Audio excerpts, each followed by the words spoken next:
नमस्कार जय जगन्नाथ समस्त को स्वागत करुच्ची मिश्रा यूट्यूब चैनल को।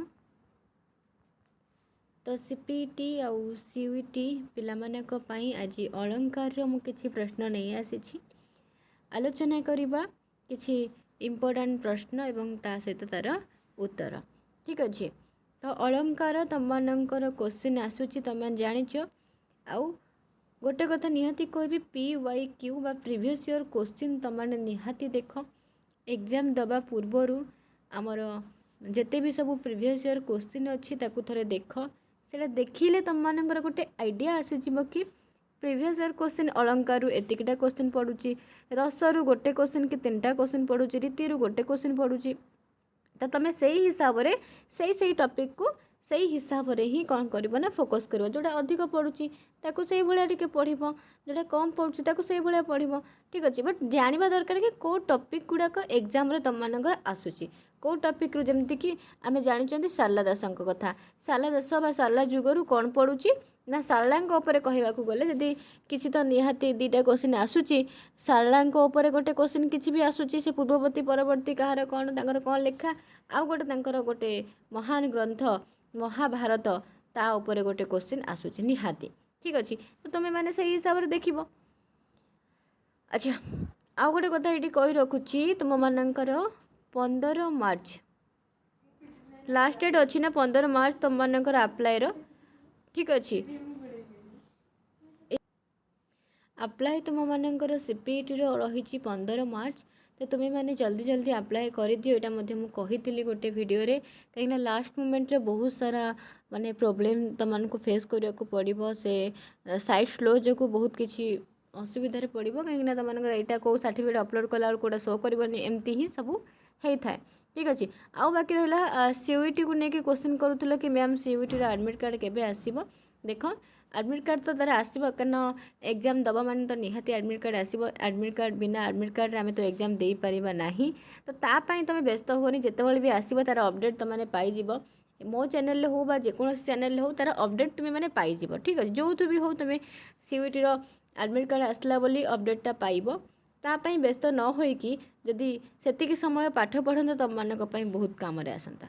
ठीक अच्छे एडमिट कार्ड आसो आम जानते आज ना काली आसो काली ना पहरदिन आसो किंतु तुम मानकर निहाती जेहेतु माने जो एग्जाम रही जमीक ओडिया रही 19 तारीख पूर्वर ही तुम मानकर एडमिट कार्ड आसीज 5-6 दिन पूर्व एडमिट कार्ड आसीज से व्यस्त हुए बर्तमान खाली फोकस कर पाठ उपर।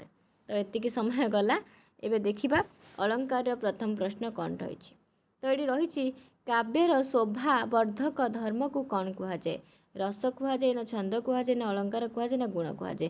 तो काव्यर शोभावर्धन बा शोभावर्धक जोटा शोभावर्धन करें गोटे काव्य को तो सेटा कौन कहुए ताकू कौन कहुए तार आंसर टी कौन हम समस्ते जानिच अलंकार। ठीक अच्छे अलंकार को मु बहुत भल से पढ़े जी मु जानी रस रीति अलंकार किसी असुविधा तुम मानकर हेनी जहाँ भी क्वेश्चन आसब तुम्हें मैंने अटेंड कर। ठीक अच्छे तो प्रथम प्रश्नर उत्तर समस्ते पाईगल तापर रही अलंकार मुख्यतः केते प्रकार आमे जानी अलंकार केते प्रकार ना 2 प्रकार ये ऑप्शन देखा किसी दरकार नहीं गोटे हूँ शब्द अलंकार आ गोटे हूँ अर्थ अलंकार अलंकार हूँ 2 प्रकार। ठीक अच्छे तापरे प्रश्न रही शब्द को आश्रय करी काव्यर सौंदर्य बुद्धि करुथिबा अलंकार को कौन कहुए। तो ये अर्थ अलंकार ना शब्द अलंकार ना उपमा ना रूपक। अच्छा शब्द को गुरुत्व आरोप करी जो अलंकार सृष्टि होता है ताहाकू शब्द अलंकार कहुए। शब्द को गुरुत्व आरोप करी जो अलंकार सृष्टि हुए ताहाकू शब्द अलंकार कहुए। आउ अर्थ को गुरुत्व आरोप करी गोटे शब्दर अर्थ को गुरुत्व आरोप करी जो अलंकार सृष्टि हुए ताहाकू अर्थ अलंकार कहुए। तो ये प्रश्नर उत्तरटी हूँ शब्द अलंकार बुझिला। तापरे प्रश्न किसी इम्पोर्टेंट माने क्वेश्चन रही तुम मानक तो ये गुड़ाक क्वेश्चन आसीपे एग्जाम रे आ रिलेटेड क्वेश्चन गुड़ाक आसीपे धरनिया मुझे उपमा अलंकार कथा कहूँ से रूपक अलंकार पचार मुझे व्यतिरेक अलंकार कथा कहूँ से विभावना पकई तो से भाया तुम मानक टिके पढ़ा पड़ो है। रे रे ଚକ୍ରଧର ଚକ୍ରଧରି କର ଚକ୍ରଧରକୁ ନିପାତ। ଏଠାରେ କେଉଁ ଅଳଙ୍କାର ପ୍ରୟୋଗ ହୋଇଛି? ଏଠି ଟିକେ ମୁଣ୍ଡ ଖର୍ଚ୍ଚ କରିବାକୁ ପଡ଼ିବ, ନଚେତ୍ ଆମେ ଜାଣିପାରିବା ନାହିଁ। ବଟ୍ ମୁଁ ଯେତିକି ଜାଣିଛି ଅଳଙ୍କାରରୁ ଏମିତି ଏତେ କଷ୍ଟ ଟାଇପ୍ର କ୍ୱେଶ୍ଚିନ୍ ପକେଇବ ନାହିଁ। ତ ଏଇଠି ଆମକୁ ଦେଖିବାର ଅଛି କି କ'ଣ ଶବ୍ଦଟାକୁ ବାରମ୍ବାର ଉଚ୍ଚାରଣ କରାଯାଇଛି ନା କ'ଣ ହେଇଛି ଏଇଠି, ସେଇଟା ଦେଖିଲେ ଆମେ ଜାଣିପାରିବା କେଉଁ ଅଳଙ୍କାର ବୋଲି। ହେଲା, ଦେଖ ଆମେ ଜାଣିଛନ୍ତି ଅନୁପ୍ରାସ ଅଳଙ୍କାର କାହାକୁ କହିବା? ଯମକ ଅଳଙ୍କାର, ଶ୍ଲେଷ ଓ ବ୍ୟତିରେକ ଅଳଙ୍କାର କହିବା। ଆଚ୍ଛା, ଏଠି ତ ବ୍ୟତିରେକ ଅଳଙ୍କାର କେବେ ବି ଆସିବନି। ଆମେ ଜାଣିଛନ୍ତି ବ୍ୟତିରେକ ଅଳଙ୍କାର କ'ଣ ନା ଉପମେୟ ଠାରୁ ଉପମାନର ଆଧିକ୍ୟ କଥିତ ହେଲେ, ତାହେଲେ ଇଏ ନୁହେଁ। ହେଲା, ଶ୍ଲେଷ ତ କେବେ ବି ହେବନି, କାହିଁକିନା ଶ୍ଲେଷରେ ତୁମମାନେ ଜାଣିଛ ସଭଙ୍ଗ ଅଭଙ୍ଗ ଆସିବ, ତ ଗୋଟିଏ ଶବ୍ଦର ଏକାଧିକ ଅର୍ଥ ଏଇ ଟାଇପ୍ର କିଛି ରହୁଛି, ତାହେଲେ ଇଏ ବି ହେବନି। ଅନୁପ୍ରାସ କ'ଣ ରହୁଛି? ଅନୁପ୍ରାସରେ ତ ଆମର କ'ଣ ନା ବ୍ୟଞ୍ଜନ ବର୍ଣ୍ଣ ଗୁଡ଼ିକ ବାକ୍ୟ ମଧ୍ୟରେ ବାରମ୍ବାର ଉଚ୍ଚାରିତ ହେଉଥିଲେ, ତ ଏଇଠି ତ ସେମିତି କୌଣସି ପର୍ଟିକୁଲାର ବ୍ୟଞ୍ଜନ ବର୍ଣ୍ଣ ନାହିଁ, ମାନେ ଅଛି ନିହାତି ବର୍ଣ୍ଣ, କିନ୍ତୁ ବାକ୍ୟ ମଧ୍ୟରେ ବାରମ୍ବାର ଯଦି ଉଚ୍ଚାରିତ ହେଉଥିବ, ଯେମିତିକି ଦେଖରେ ତୁମମାନଙ୍କର ଉତ୍କଳ କମଳା ବିଳାସ ଦୀର୍ଘିକା, ନହେଲେ ତୁମମାନଙ୍କର ଦେଖିନବ କାଳିକା ବକାଳିକା ଯେଉଁ ଏକ୍ଜାମ୍ପଲ୍ ରହୁଛି, ତା ମାନେ ଏଠି ଆନ୍ସର୍ଟି ତୁମମାନଙ୍କର ହେଇଯିବ। ଭଲ ଭାବରେ ମନେ ରଖ ଯମକ। କାହିଁକି? ଆମେ ଜାଣିଛନ୍ତି ଭିନ୍ନାର୍ଥ ବୋଧକ ସମଚୟିତ ଶବ୍ଦ ଯଦି ବାକ୍ୟ ମଧ୍ୟରେ ବାରମ୍ବାର ଉଚ୍ଚାରିତ ହେଉଥାଏ ତେବେ ତାହାକୁ ଯମକ ଅଳଙ୍କାର କୁହାଯାଏ। ତାମାନେ ଏଇଠି ଦେଖ ସେଇ ଚକ୍ରଧର, ଏଇଠି ବି ସେଇ ଚକ୍ରଧର, ଏଇଠି ବି ସେଇ ଚକ୍ରଧର, ତାମାନେ ସେଇ ଚକ୍ରଧର ଏଇଠି ଟିକେ ଲାଗିକି ଅଛି, ଏଠି ଛାଡ଼ିକି ଅଛି। ତ ଏଇଭଳି ଭିନ୍ନ ଅର୍ଥ ପ୍ରକାଶ କରୁଥିବା ସମଚୟିତ ଶବ୍ଦ, ସମାନ ସମାନ ଶବ୍ଦ କିନ୍ତୁ କିଛି ଭିନ୍ନ ଭିନ୍ନ ଅର୍ଥ ପ୍ରକାଶ କରୁଛି, ଯାହାଫଳରେ କି ତାକୁ ଆମେ ଯମକ ଅଳଙ୍କାର କହୁଛନ୍ତି। ତ ସେଇଭଳି ଏକ୍ଜାମ୍ପଲ୍କୁ ଦେଖିକି ମଧ୍ୟ ତୁମେ ମାନେ ଜାଣିପାରିବ ଏଇଟା ଗୋଟେ କେଉଁ ଅଳଙ୍କାର ବୋଲି। ଠିକ୍ ଅଛି, ତାପରେ ପ୍ରଶ୍ନକୁ ଯିବା। ତାପରେ ପ୍ରଶ୍ନ ଅଛି ଏକାଧିକ ବାର ବ୍ୟଞ୍ଜନ ବର୍ଣ୍ଣର ପୁନରାବୃତ୍ତି ହେଲେ କେଉଁ ଅଳଙ୍କାର ହୋଇଥାଏ? ତ ଏକାଧିକ ଥର ଯଦି ବ୍ୟଞ୍ଜନ ବର୍ଣ୍ଣର ପୁନରାବୃତ୍ତି ହୋଇଥାଏ ତାମାନେ ଏଠି ଆମର ଯମକ ତ ଆସିବନି, ଉପମା ଶ୍ଲେଷ ତ ଆସିବନି, ଆନ୍ସର୍ ହେଇଯିବ ଅନୁପ୍ରାସ। ଆଉ କ'ଣ? ବାକ୍ୟ ମଧ୍ୟରେ ଏକ ବା ଏକାଧିକ ବ୍ୟଞ୍ଜନ ବର୍ଣ୍ଣ ଯଦି ବାରମ୍ବାର ଉଚ୍ଚାରିତ ହୋଇଥାଏ ତେବେ ତାହାକୁ ଅନୁପ୍ରାସ ଅଳଙ୍କାର କୁହାଯାଏ। ତାପରେ 6 ନମ୍ବର ପ୍ରଶ୍ନ ରହିଛି ଗୋଟିଏ ଶବ୍ଦ ଦୁଇ ବା ତତୋଧିକ ଭିନ୍ନ ଅର୍ଥରେ ବ୍ୟବହୃତ ହେଲେ ତାହାକୁ କ'ଣ କୁହାଯାଏ? ଯେଉଁଟାକି ଏଠି ମୁଁ ପୂର୍ବରୁ କହିକି ଆସୁଥିଲି, ଗୋଟିଏ ଶବ୍ଦ ଏକାଧିକ ଅର୍ଥରେ ବ୍ୟବହାର ହୁଏ। ଦେଖ ଅନୁପ୍ରାସରେ ଆମେ କ'ଣ ଜାଣିବା ନା ବ୍ୟଞ୍ଜନ ବର୍ଣ୍ଣ ଗୁଡ଼ାକ ବାକ୍ୟ ମଧ୍ୟରେ ବାରମ୍ବାର ଆସିବ, ତାହେଲେ ସିଏ ହେବନି। ତାପରେ ଆସିଲା ତୁମମାନଙ୍କର କ'ଣ ଯମକରେ ତ ଭିନ୍ନ ଶବ୍ଦ, ହେଲା, ଦୁଇ ବା ତତୋଧିକ ଶବ୍ଦ ଏଠି ଆସିବ ନାହିଁ। କାହିଁକି ନା ସେଠି ସମଚୟିତ ଶବ୍ଦ କଥା କୁହାଯିବ, ଭିନ୍ନାର୍ଥ ବୋଧକ ଭିନ୍ନ ଅର୍ଥ ପ୍ରକାଶ କରୁଥିବା ସମଚୟିତ ଶବ୍ଦ କଥା କୁହାଯିବ, ତାହେଲେ ଯମକ ନାହିଁ। ଆଚ୍ଛା, ରୂପକ କେମିତି ଆସିବ? ରୂପକରେ ବା ଅଭେଦ ଆସିବ। ଉପମାନ ଉପମେୟ ମଧ୍ୟରେ ଅଭେଦ କଥିତ ହେଲେ ତାହାକୁ ରୂପକ କୁହାଯାଇଥାଏ। ଉତ୍ପ୍ରେକ୍ଷା କେମିତି ଆସିବ? ଏଠି ତ ଉତ୍ପ୍ରେକ୍ଷା ହିଁ ହେବ ନାହିଁ। ଉତ୍ପ୍ରେକ୍ଷା ହେଉଛି ପ୍ରକୃତ ବସ୍ତୁରେ ଅପ୍ରକୃତ ବସ୍ତୁର ତର୍କଣା, ବା ତୁମମାନଙ୍କର ଆଉ ଗୋଟେ କ'ଣ ରହିଛି ସମ୍ଭାବନା କରାଗଲେ ସେଇଟା ହେଉଛି ଉତ୍ପ୍ରେକ୍ଷା। ଠିକ୍ ଅଛି, ତାମାନେ ଏଠି ଆନ୍ସର୍ କ'ଣ ହେଇଯାଉଛି? ଶ୍ଲେଷ। ଯଦି ଗୋଟିଏ ଶବ୍ଦ ତାର ଏକାଧିକ ଅର୍ଥରେ ବ୍ୟବହୃତ ହେଉଥିବ ବା ଗୋଟିଏ ଶବ୍ଦ ଦୁଇ ବା ତତୋଧିକ ଭିନ୍ନ ଅର୍ଥରେ ଯଦି ପ୍ରକାଶ କରୁଥିବ, ଗୋଟିଏ ଶବ୍ଦଟା ମାନେ ସେଇ ସେମ୍ ଶବ୍ଦ ଗୋଟିଏ ଶବ୍ଦ ଥିବ କିନ୍ତୁ ତାର ଅର୍ଥ, ଯେମିତି ତୁମମାନେ ତାର ଏକ୍ଜାମ୍ପଲ୍ ଗୋଟେ ଦେଖିଥିବ ମନ୍ଦାକ୍ଷରେ ବୋଧେ ତାର ଉଦାହରଣଟା ଥିବ, ଗୋଟିଏ ଶବ୍ଦ ଏକାଧିକ ଅର୍ଥ ଯଦି ବ୍ୟବହୃତ ହେଉଥିବ ତେବେ ତାହାକୁ ଶ୍ଲେଷ ଅଳଙ୍କାର କୁହାଯାଇଥାଏ। ହେଲା, ତାପରେ ପ୍ରଶ୍ନ ଆସିଲା ବାବୁ ନାକସିରି ଦାନ ଯୋଗ୍ୟ ଯେ ସାକୁ, ହେଲା, ଦାନ ଯୋଗ୍ୟ ଯେ ସାକୁ, ହେଲା, ଏହା କେଉଁ ଅଳଙ୍କାର ଉଦାହରଣ? ଏଠି ଆଖି ବୁଝିକି କହିପାରିବ ଏଟା କେଉଁ ଅଳଙ୍କାରର ଏକ୍ଜାମ୍ପଲ୍ ବୋଲି। ଏଇଟା ହେଉଛି ତୁମମାନଙ୍କର କ'ଣ ଯେଉଁ ସଭଙ୍ଗ ଅଭଙ୍ଗ ଏଇଗୁଡ଼ାକରେ, ତ ସଭଙ୍ଗ ଅଭଙ୍ଗ ଭଙ୍ଗାଭଙ୍ଗ ଆମର କେଉଁଥିରେ ରହୁଛି? ଶ୍ଲେଷ। ତ ବାବୁ ନାକସିରି ଦାନ ଯୋଗ୍ୟ ଯେସାକୁ ଯେଉଁ ଅଳଙ୍କାରର ଉଦାହରଣଟି ପଚାରିଛି ଏଇଟା ହେଉଛି ଆମର ଶ୍ଲେଷର, ହେଲା, ଶ୍ଲେଷ ଅଳଙ୍କାରର। ତାପରେ ପ୍ରଶ୍ନ ଯେଉଁ ବସ୍ତୁକୁ ତୁଳନା କରାଯାଏ, ଏଇଠି ଟିକେ ଭାବିକି ଉତ୍ତରଟା ଦେବ। ଯେଉଁ ବସ୍ତୁକୁ ତୁଳନା କରାଯାଏ ତାକୁ କ'ଣ କୁହାଯାଏ? ଏଠି ତ ସାଧାରଣ ଧର୍ମ କି ଉପମାବାଚକ ଶବ୍ଦ ହେବନି, ଏ ଦୁଇଟାକୁ ଆମେ ପୁରା କାଟିଦେଲେ। ତାମାନେ ଏଇ ଦୁଇଟାଙ୍କ ଭିତରୁ ଉପମାନ ନହେଲେ ଉପମେୟ। ଆମେ କୁହନ୍ତି କି ଯାହା ବିଷୟରେ କୁହାଯାଏ ସିଏ ହେଉଛି କ'ଣ? ଉପମେୟ। ଯାହା ବିଷୟରେ କୁହାଯାଏ, ତାମାନେ ଯେଉଁ ବସ୍ତୁକୁ ତୁଳନା କରାଯାଏ ସେଇଠି ଆସିଲା ଉପମେୟରେ। ଆଉ ଉପମେୟକୁ ଯାହା ସହିତ ତୁଳନା କରାଯାଇଥାଏ ସିଏ ହେବ ଉପମାନ। ପ୍ରଥମତଃ ଏମିତି ଜାଣିପାରିବା କି ଯାହା ବିଷୟରେ କୁହାଯାଏ, ଅର୍ଥାତ୍ ମୁଁ ଗୋଟେ ଏକ୍ଜାମ୍ପଲ୍ଟେ ନେଇଯାଉଛି। ମୁଖଟି ଚନ୍ଦ୍ର ପରି ସୁନ୍ଦର ବା ମୁହଁଟି ଚନ୍ଦ୍ର ପରି ସୁନ୍ଦର। ତ ଏଇଠି କ'ଣ ହେଉଛି, କାହା ବିଷୟରେ କୁହାଯାଉଛି ନା ମୁହଁ ବିଷୟରେ କୁହାଯାଉଛି, ମୁଖ ବିଷୟରେ କୁହାଯାଉଛି। ମୁଖକୁ କାହା ସହିତ ତୁଳନା କରାହେଉଛି ନା ଚନ୍ଦ୍ର ସହିତ ତୁଳନା କରାହେଉଛି। ତାମାନେ ଏଇଠି ଉପମାନ କିଏ, ଯାହା ବିଷୟରେ କୁହାଯାଏ ସେ ହେଇଯିବ ଉପମେୟ, ଆଉ ଉପମେୟକୁ ଯାହା ସହିତ ତୁଳନା କରାଯାଏ ସିଏ ହେଇଯିବ ଉପମାନ। এই ଦୁଇଟା ଟିକେ ଭଲ ଭାବରେ ବୁଝିବ, ନହେଲେ ହଇରାଣରେ ପଡ଼ିଯିବ ହେଲା। ଏଇଠି ଆନ୍ସର୍ ହେଇଯିବ ଉପମେୟ, କାହିଁକିନା ଯାହା ବିଷୟରେ କୁହାଯାଏ ସିଏ ହେଉଛି ଉପମେୟ। ତାପରେ ପ୍ରଶ୍ନ ଏଇଠି ଯେଉଁଟା କହୁଥିଲି ସେଇ ତାରି ପ୍ରଶ୍ନଟା ଆସିଗଲା, ଯାହା ସହିତ ତୁଳନା କରାଯାଏ, ଅର୍ଥାତ୍ ଉପମେୟକୁ ଯାହା ସହିତ ତୁଳନା କରାଯାଏ ସିଏ ହେଉଛି ଉପମାନ। ତାର ଆନ୍ସର୍ଟି ଆସିଯିବ ତୁମମାନଙ୍କର ଉପମାନ। ତାପରେ ପ୍ରଶ୍ନ, ଉପମେୟରେ ଉପମାନର ସମ୍ଭାବନା କରାଗଲେ ତାକୁ କେଉଁ ଅଳଙ୍କାର କୁହାଯାଏ? ଏଇଟା ମଧ୍ୟ ଉପରେ ମୁଁ କହିକି ଆସିଛି। ଆର ଆନ୍ସର୍ଟି କ'ଣ ହେବ ନା ସମ୍ଭାବନା ବା ଗୋଟେ ଗୋଟେ ଜାଗାରେ ତର୍କଣା ଦେଇଥିବ। ଉପମେୟରେ ଉପମାନର ସମ୍ଭାବନା ବା ତର୍କଣା କରାଗଲେ ତାହାକୁ ଉତ୍ପ୍ରେକ୍ଷା ଅଳଙ୍କାର କୁହାଯାଏ। କେଉଁ ଅଳଙ୍କାର? ଉତ୍ପ୍ରେକ୍ଷା ଅଳଙ୍କାର କୁହାଯାଇଥାଏ।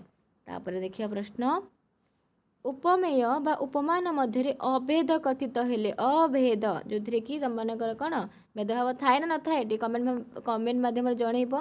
ଅଭେଦର ମାନେ କ'ଣ? ଅଭେଦ ମାନେ ଭେଦଭାବ ଥାଏ ନା ଭେଦଭାବ ନଥାଏ? ଏହାର ଆନ୍ସର୍ଟି କହିଦେଉଛି। ଏଠି ରୂପକ, ଅଭେଦ କଥା ଆସିଲେ ରୂପକ କଥା ଆସିବ। ଏଇନା ସବୁବେଳେ ଅଳଙ୍କାରକୁ ନେଇକି ମୁଁ କହିଛି, ଯଦି ସାଦୃଶ୍ୟ କଥା ଆସୁଛି ତାହେଲେ ସେଇଠି ଉପମା ଅଳଙ୍କାର ହେବ। ଯଦି ତୁମମାନଙ୍କର ଅଭେଦ କଥା ଆସିବ ତାହେଲେ ସେଇଠି ରୂପକ ଅଳଙ୍କାର ହେବ। ଯଦି ତର୍କଣା ବା ସମ୍ଭାବନା କଥା ଆସୁଛି ତାହେଲେ ସେଇଠି ଉତ୍ପ୍ରେକ୍ଷା ଅଳଙ୍କାର ହେବ।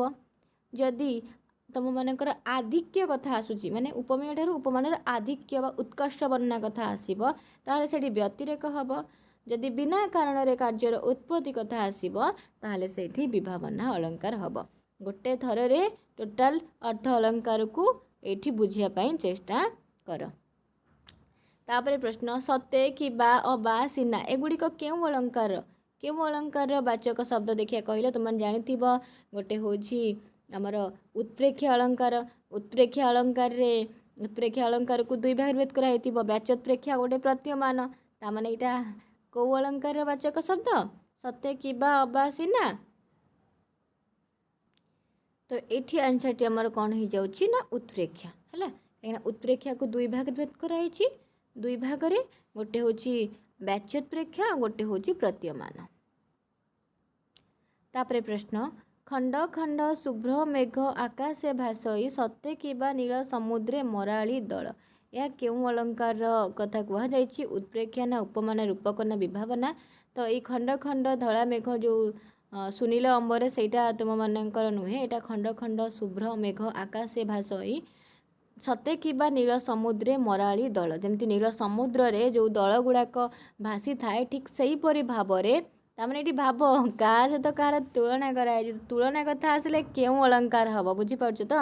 ଏଠି କାହା ସହିତ କାହାର ଗୋଟେ ତୁଳନା କରାଯାଉଛି ନା। ଖଣ୍ଡ ଖଣ୍ଡ ଶୁଭ୍ର ମେଘ ଆକାଶେ ଭାସଇ, କେମିତି ନା ସତେ କିମ୍ବା ନୀଳ ସମୁଦ୍ରେ ମରାଳି ଦଳ, ମାନେ ନୀଳ ସମୁଦ୍ର ମଧ୍ୟରେ ଯେମିତି ଯେଉଁ ଦଳ ଗୁଡ଼ାକ ସବୁ ଥାଏ, ଠିକ୍ ସେହିପରି ଭାବରେ ଆକାଶରେ କେମିତି ଶୁଭ୍ର ଧଳା ଧଳା ଯେଉଁ ସବୁ ଖଣ୍ଡ ଖଣ୍ଡ ଦେଖାଯାଉଛି, ମେଘ ଆସିଲେ ଯେମିତି ଦେଖାଯାଏ, ତ ସେଇଭଳିଆ ସବୁ ଭାସିଥାଏ। କେମିତି ନା ନୀଳ ସମୁଦ୍ରରେ ସେଇ ଦଳ ଗୁଡ଼ାକ ଯେମିତି ଭାସିଥାଏ। ତ ଏଇଠି ମୁଁ ଆର ଆନ୍ସର୍ଟି କହୁନାହିଁ, ତୁମେମାନେ ଆର ଆନ୍ସର୍ଟି କହିବ 13 ନମ୍ବର ପ୍ରଶ୍ନର ଆନ୍ସର୍। ଠିକ୍ ଅଛି, 13 ନମ୍ବର ପ୍ରଶ୍ନର ଉତ୍ତର କହିବ। କେଉଁ ଅଳଙ୍କାରକୁ ଏଇଟା କୁହାଯାଉଛି? ଉତ୍ପ୍ରେକ୍ଷା ନା ଉପମା ନା ରୂପକ ନା ବିଭାବନା? କେବେ ବି ବିଭାବନା ହେବନି, କେବେ ବି ଉତ୍ପ୍ରେକ୍ଷା ହେବନି। ତାହେଲେ ଏଇଟା କେଉଁ ଅଳଙ୍କାର ହେବ ତୁମେମାନେ କମେଣ୍ଟ ମାଧ୍ୟମରେ ଜଣେଇବ।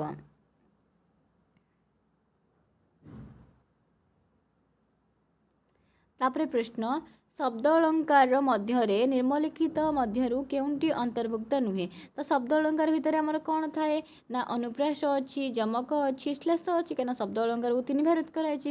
ଗୋଟେ ହେଉଛି ଅନୁପ୍ରାସ, ଗୋଟେ ହେଉଛି अनुप्रास पर तुम जमक आ गोटे हूँ श्लेष रूपक उपमा एगुड़ाक सब आमर अर्थ अलंकार रे आसीबो।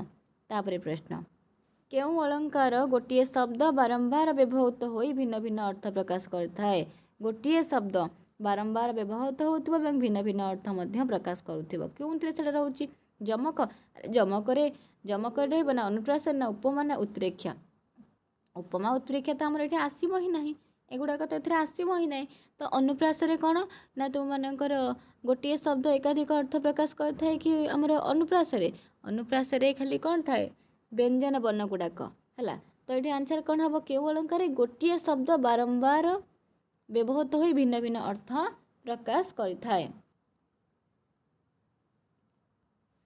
जमक ठीक अच्छे कहीं जमक भिन्नार्थबोधक समचयित शब्दर पुनरावृत्ति वाक्य मध्य हेले ताहाकू कौ अलंकार कह जाए जमक अलंकार कह जाए भिन्नार्थबोधक भिन्न भिन्न अर्थ प्रकाश करुच्ची से गोटे शब्द थी जमीक आम कहे देखरे नलिनी नलिनी नलिनी ठीक अच्छे देखरे नलिनी नलिनी नलिनी रे पूरित भ्रमंती भ्रमरे भ्रमरे भ्रमरे शोभित से सेम शब्द गुड़ाक थी किंतु भिन्न भिन्न अर्थ प्रकाश करुथिबो गोटे शब्द सेम शब्द थिबो किंतु अर्थ भिन्न भिन्न प्रकाश करुथिबो सेठी ताकू आमे जमक अलंकार कहिबा। तापरे प्रश्न उपमेय तुलना रे उपमानर उत्कर्ष वर्णना हेले अर्थात एठी उत्कर्ष माने तमनकर आधिक्य हैला उपमेय तुलना रे उपमानर आधिक्य वर्णित हेले ताकू केउ अलंकार कह जाय थाए एट द श्लेष तो आसीबनी उपमा आसीबनी रूपक आसीबनी आराम से कटिगला कहीं ना उपमा कथा आसिले आमर कौन आसीबो सादृश्य कथा आसीबो आ रूपक कथा आसिले अभेद कथा आसीबो। मु जते थर कहलिनी तम माने सेतिकी थर माने आराम से सब जदि अलंकार टोटल न पढ़िथियो भी मन रहि जिवो श्लेष तो एठी आसीबो ही नाही। तो एठी आंसर टी कोन हे जिवो व्यतिरेक उपमान उपमेय मध्य जदि आधिक्य व उत्कर्ष वर्णित हुए तेबे ताहाकू व्यतिरेक अलंकार कहा जाय थाए। अच्छा एक क्वेश्चन टी कह पिला माने एक क्वेश्चन टी उपमान उपमा अलंकार रे परि सम यथा सादृश्य ए सब जे थाए ताको हम कोन कहबा तमे जानिचो उपमा रे हमर चारटा तर कोन थाए उपमेय उपमान उपमावाचक शब्द और साधारण धर्म। तो उपमेय उपमान तो नुहे कारण जहाँ विषय कह जाए उपमेय को जहाँ तुलना करा जाए से उपमान है ताहले ए जो परि सम यथा सदृश्य एगुड़ाक कौन एगुड़ाक सब कि शब्द आपको कहबा साधारण धर्म ना उपमावाचक शब्द। तापरे प्रश्न जो अलंकार रे कारण थाई मध्य कार्य हुए ना एटा बुझ टिके है सांगे सांगे ये विभावना मारिब नाही। जो अलंकार रे कारण थाई मान तार कारण अच्छी से अलंकार किंतु कार्य हुए ना ताहाकू केउ अलंकार कह जाए ना विशेषोक्ति है। विभावना कौन ना बिना कारण रे कार्यर उत्पत्ति हेले कारण न थाई कार्यर उत्पत्ति हेले बिना कारण रे कार्यर जदि उत्पत्ति होतिबो कोनोसी कारण नथिबो सेठी कार्यटा सृष्टि होतिबो ताहले ताहाकू विभावना अलंकार कह जाय थाए। किंतु एठी क्वेश्चन करिछि कोन ना जेउ अलंकार रे कारण थाई एठी कारण रहुची किंतु कार्य उत्पन्न हो नाही जहाँ फल कि ताहाकू विशेषोक्ति अलंकार कह जाए कौन विशेषोक्ति अनुप्रास नुहे श्लेष नुहे विशेषोक्ति अलंकार कह जाए। ये जो प्रश्नटा पचारा कारण बिना कार्यर उत्पत्ति हेले बा बिना कारण रे कार्यर उत्पत्ति हेले ताहाकू केउ अलंकार कह जाए ना विभावना अलंकार कह जाए। बिना कारण रे कार्य तो उत्पत्ति यदि होची विभावना अलंकार आउ जदि पचारि देला कारण थाई मध्य जदि कार्य हुए नहीं ताहले सेठी विशेषोक्ति अलंकार होई थाए। ठीक अच्छे बास तम मानक पई आज एतिकी प्रश्न अलंकार को लेकिन मु पचारिली नेक्स्ट क्लास रे सेमती आउ किछि टॉपिक को लेकिन मु क्वेश्चन आनिबी कना तम मानकर प्राय मु सब टॉपिक रो किछि ना किछि क्वेश्चन आलोचना करि सारलेनी इंपोर्टेंट हो बा सहज हो बा कष्ट हो सब टॉपिक को लेकिन मु आलोचना कर सारे जदि को भी टॉपिक को मु छाड़ी जाउची निहाती तुम मैंने कमेंट माध्यम कह कि मैम ए टॉपिक के ऊपर क्वेश्चन गुड़ाक आणतु इंपोर्टेंट क्वेश्चन आणतु बोली। ठीक अच्छे मुझे टॉपिक ऊपर तुम मानकर क्वेश्चन नहीं आसबि आ बाकी रहा तुम मानकर पाठ पढ़ा जहाँ भी तुम मैंने थरे थरे पढ़ीच वर्तमान समय ताको रिविजन करिवार जेते पारुच सेते सब टॉपिक को रिविजन कर तार जेते क्वेश्चन आंसर अच्छी सेगुड़ाक सब प्रैक्टिस कर बास एतिकी कर देखिब 2026 सीपीटी सीयूईटी दुईटाक एंट्रांस क्लियर करके तुम मैंने बसी ठीक अच्छे बास एतिकी जदि भी आउ किसी तुम डाउट रोचे कि क्वेश्चन आंसर किसी भूल भाल तुमको लगुव कि कौन तो निहाती कमेंट माध्यम जनइब धन्यवाद पिलामाने।